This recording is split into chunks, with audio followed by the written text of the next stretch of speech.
चलिए, स्वागत है आप सभी का एक बार फिर से हमारे YouTube चैनल टारगेट विद विजय में। तो आधुनिक भारत के इतिहास को लेकर के जो हम लोगों ने सीरीज शुरू की हुई है, उसी आधुनिक भारत के इतिहास का आज पार्ट 2 पर हम लोग डिस्कस करेंगे। और राजाराम मोहन राय जो कि पार्ट 1 में हमने पढ़ा, उसी को आगे बढ़ाते हुए उनके द्वारा बनाए गए ब्रह्म समाज को लेकर के आज पार्ट 2 पर हम लोग आने वाले हैं, ये हम लोग डिस्कस करने वाले हैं। तो ब्रह्म समाज पार्ट 2 में पढ़ेंगे। पार्ट 2 में ब्रह्म समाज की कुछ विशेषताएं, जहां से एग्जाम में आपसे प्रश्न पूछे जाते हैं, मैं उन्हीं पर आज चर्चा करने वाला हूं। तो ज्यादा समय न लेते हुए समझने की कोशिश करेंगे कि जो ब्रह्म समाज था, इस ब्रह्म समाज से किस तरीके के प्रश्न बन सकते हैं। देखते चलना। पूर्व में पहले पार्ट में हम लोगों ने पढ़ा कि जो राजाराम मोहन राय है, इस राजाराम मोहन राय का जन्म 22 मई की तारीख को सन 1772 के समय में पश्चिम बंगाल में हुआ। और इसी राजाराम मोहन राय ने जिस समाज को ब्रह्म समाज कहा, इसकी स्थापना 20 अगस्त की तारीख को की, वर्ष 1828 का रहा। तो 1828 के समय काल में आपने ब्रह्म समाज की स्थापना कर डाली थी। अब उसी ब्रह्म समाज में कुछ डेटों को लेकर के हमने पॉइंट्स को समझने की कोशिश कर ली है।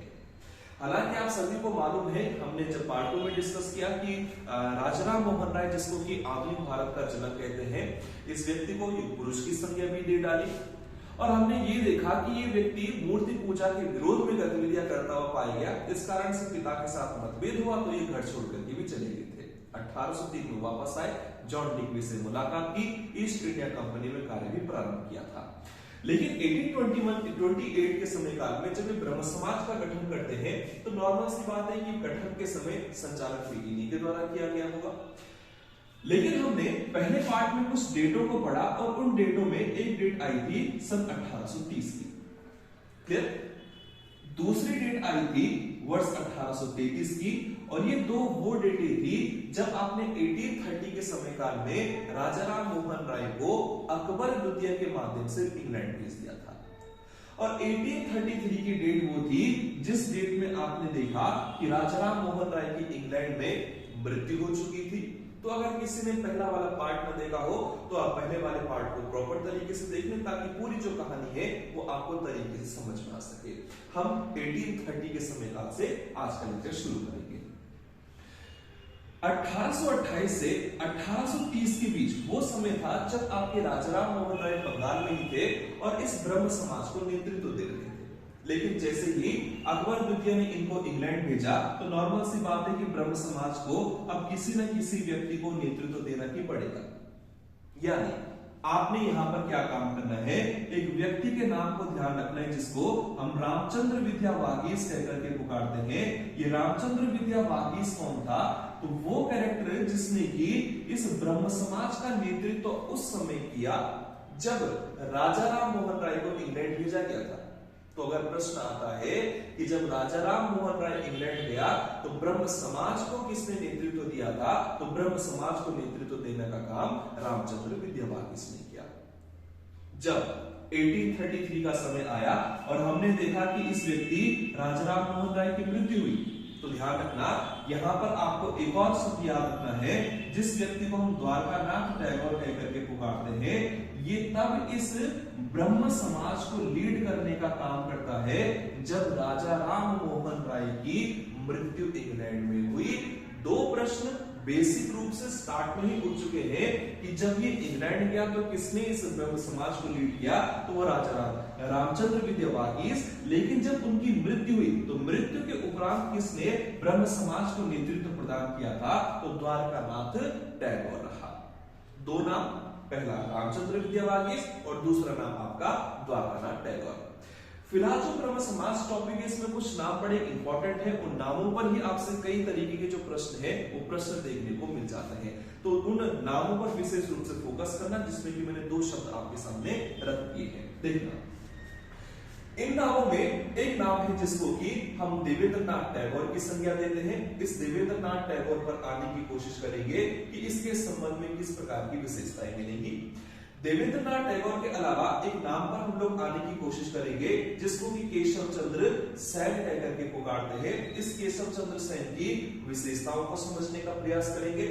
साथ ही प्रयास करेंगे जिस कैरेक्टर को हम लोग आनंद मोहन बोस कहकर के पुकारते हैं, इस आनंद मोहन बोस की विशेषताओं को देखेंगे और देखेंगे साथ ही साथ जिस कैरेक्टर को हम लोग शिव नारायण या तो इसको शास्त्री कह करके भी किसी पुस्तक में पुकारा गया है और किसी पुस्तक में इसको शिव नारायण अग्निहोत्री कह करके भी इंडिकेशन दिया गया है। तो कुछ नाम है, रामचंद्र विद्यावागीश, द्वारकानाथ टैगोर तो पढ़ चुके हैं, लेकिन इस ब्रह्म समाज से जुड़े हुए कुछ और नाम है, जैसे देवेंद्रनाथ टैगोर, केशव चंद्र सेन, आनंद मोहन बोस और शिव नारायण शास्त्री या शिव नारायण अग्निहोत्री भी इसको कहा जाता है। देखना, देवेंद्रनाथ टैगोर वो कैरेक्टर थे जिन्होंने की कहा जाता है कि 1839 के समय काल में एक विशेष प्रकार की सभा का गठन किया था, जिसको कि हम तत्व बोधनी सभा के नाम से पुकारते हैं। ये तत्व बोधनी सभा जो है, ये भी आपको एग्जाम पेपर में प्रश्न को लेकर के देखने को मिल सकती है। हालांकि इसी नाम से इन्होंने एक पत्रिका का भी प्रकाशन किया, तो कई बार ये प्रश्न भी आता है कि तत्व बोधनी सभा, इसको तत्व रंजनी कह करके भी कहीं लिखा मिल सकता है, तो तत्व बोधनी सभा का संबंध हो या तत्व रंजनी सभा या पत्रिका का संबंध हो, ये दोनों के दोनों काम आपके देवेंद्रनाथ टैगोर से जुड़े हुए हैं।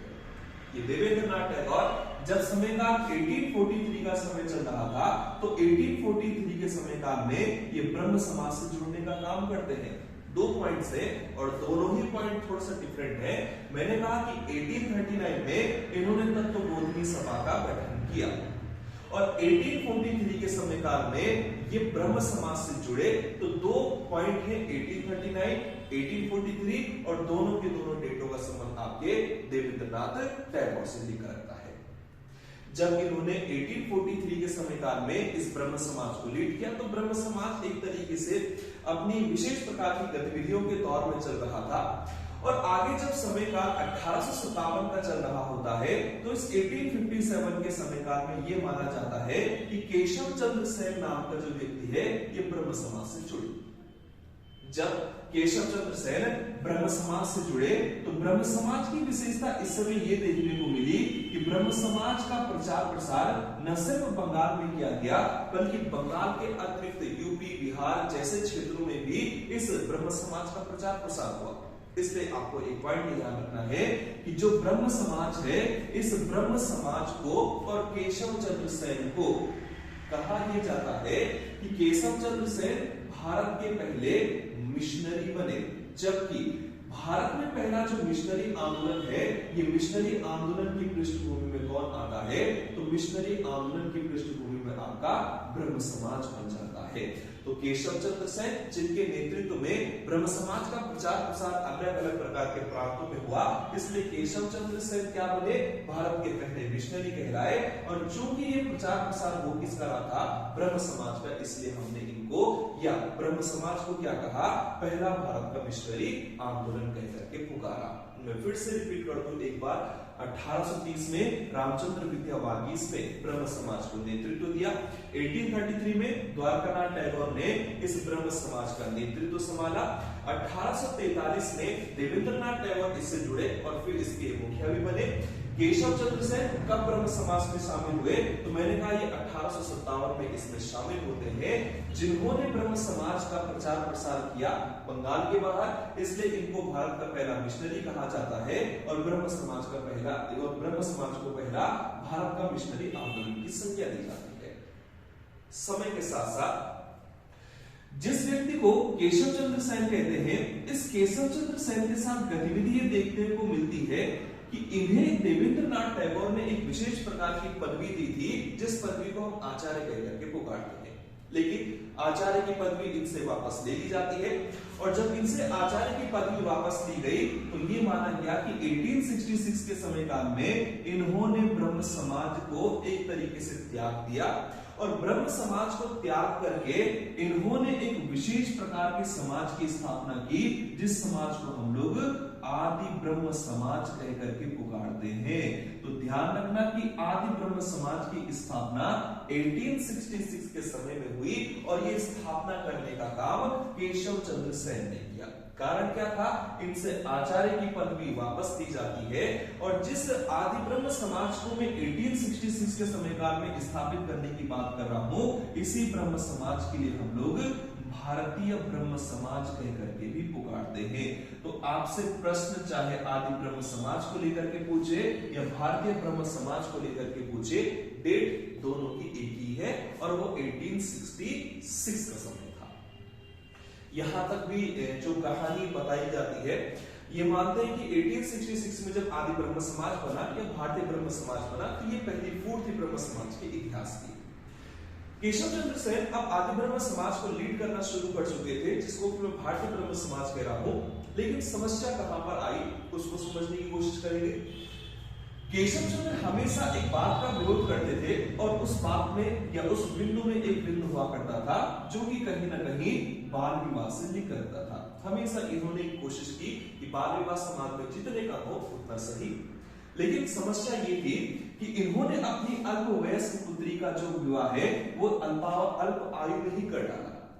जो व्यक्ति खुद बाल विवाह का विरोध कर रहा है वो अपनी अल्प वयस्क पुत्री का अल्प समय में अल्प आयु में ही विवाह कर रहा है। इसलिए ये माना जाता है कि आनंद मोहन बोस और शिव नारायण शास्त्री, जिसको कि शिव नारायण अग्निहोत्री भी कहीं कहीं लिखा मिलेगा, इन्होंने जब देखा कि इन्होंने अपनी पुत्री का अल्प आयु में ही बाल विवाह कर दिया है, तो इन्होंने आदि ब्रह्म समाज या भारतीय ब्रह्म समाज से एक तरीके से त्याग पत्र दे डाला और 1878 के समय काल में एक नया समाज स्थापित करा, जिस समाज को इतिहास में साधारण ब्रह्म समाज कहकर के पुकारा जाता है। तो 2 से लेकर के 3 पॉइंट आपको विशेष रूप से यहाँ पर याद रखने हैं, क्योंकि यहाँ से काफी ज्यादा कंफ्यूजन क्रिएट हो जाता है। शुरुआत तो हमने ब्रह्म समाज को लेकर के की थी कि ब्रह्म समाज बना कब था, तो ब्रह्म समाज 20 अगस्त 1828 को बना। शुरू में राजा राम मोहन राय इसको लीड कर रहे थे। 1830 में जब उनको इंग्लैंड भेजा गया तो रामचंद्र विद्या वर्गीस इस ब्रह्म समाज का नेतृत्व करने लग चुके थे।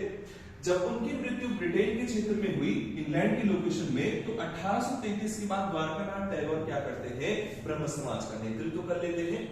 देवेंद्रनाथ टैगोर 1843 के समय काल में ब्रह्म समाज से जुड़े और फिर इन्होंने इसका नेतृत्व संभाला। केशव चंद्र सेन, जिन्होंने 1857 के समय काल में ब्रह्म समाज को ज्वाइन किया और फिर धीरे धीरे इन्होंने ब्रह्म समाज का प्रचार प्रसार बंगाल के क्षेत्र से बाहर किया। इसलिए मैंने कहा कि केशव चंद्र सेन क्या है, भारत के पहले मिशनरी बने और ये ब्रह्म समाज क्या कहलाया, भारत का पहला मिशनरी आंदोलन कहलाया। समय के साथ इन्होंने अपनी अल्पवयस्क पुत्री का बाल विवाह किया, जिस कारण से यहां उस बाल विवाह के पहले क्या देखते हैं कि इनको जो आचार्य की पदवी सौंपी गई थी वो वापस ले ली जाती है। 1866 में इन्होंने फिर क्या कर दिया, आदि ब्रह्म समाज का गठन किया, जिसको कि हम भारतीय ब्रह्म समाज भी कहते हैं।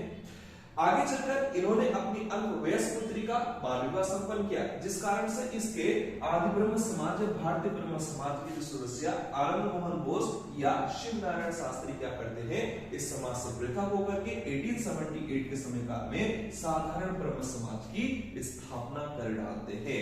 तो ये आदि ब्रह्म समाज ब्रह्म समाज की पहली फूट के रूप में जाना जाता है, जो कि 1866 के समय काल की गतिविधियां हैं। तो अगर हम देखें कि ब्रह्म समाज से जुड़ी हुई जो कुछ इंपॉर्टेंट डेटें आपसे एग्जाम पेपर में पूछी जाती है या जो समाजों पर आधारित प्रश्न बनते हैं, तो वो इसी बेस पे आपसे पूछा जा सकता है। क्लियर? अगर कहीं पर आपको कुछ नया पॉइंट्स मिलता है तो आप उन नए पॉइंट्स को नोट आउट करते हुए चले।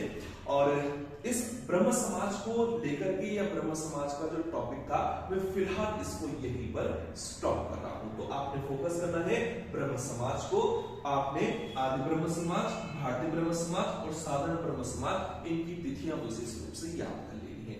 जल्दी ही एक नए टॉपिक को लेकर के हम लोग यहाँ पर आने वाले हैं, या आपको वीडियो मिल जाएगी जल्दी ही। तो फिलहाल आज के लिए इतना ही, धन्यवाद।